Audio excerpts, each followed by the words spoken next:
So today, I thought we'd go ahead, test another set of these Tekton split beam torque wrenches, of course, in the 3/8.5 inch.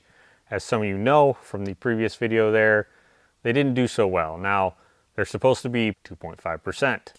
That being said, from those original results, it was more like 4. So Tekton actually seen that video, reached out to me, recalled the other ones back, wanting to figure out what the deal was there. So we'll go ahead and audit them like I did before, run them 1,000 cycles, audit them again, see how they turn out.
All right, so I did 1,000 cycles there on the front weight bracket like normal, and that was at 125 for 1/2 inch. So we'll go down to 50 here.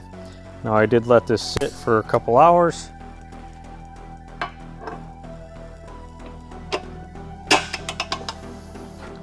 See if anything changes there.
As you can see, before and after 1,000 cycles with this set, it is within that 2.5% when you factor in the plus or minus 0.5% accuracy of that tester. So keeping that in mind, you know, they are pretty much right on the money and are actually sub 4%, which to me, anything sub 4%, that's going to get you where you need to be. But nonetheless, if you're looking for 2.5, here it is in a split beam. Now, why that first set was that far off, I can't really say. Packaging looked all right. Again, I usually have a good amount of trouble with FedEx, but overall, I will say, you know, Tekton seen the video, wanted those other ones back to investigate. They sent me this set in replacement of those. You know, to me, that shows that they definitely do care. Like I said on the first video, overall quality is nice. I like the finish.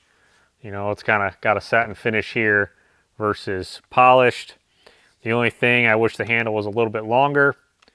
But overall, again, the quality is pretty good. So like I said before, if you're looking for 3/8, this is one of the few brands out there that currently offer, you know, a 3/8 split beam torque wrench. Other ones would be like Snap-on, and that's going to definitely cost you quite a bit more than what you're looking at here. So hopefully you found this short little update here interesting. Again, if you want more information, I'll leave the link below to the video where I went into full detail, tech specs, all that sort of stuff, and the comparison between these and the Olsa, Icon, Snap-on, and Precision Instruments. So that being said, thanks for watching, and hopefully I'll catch you on another one.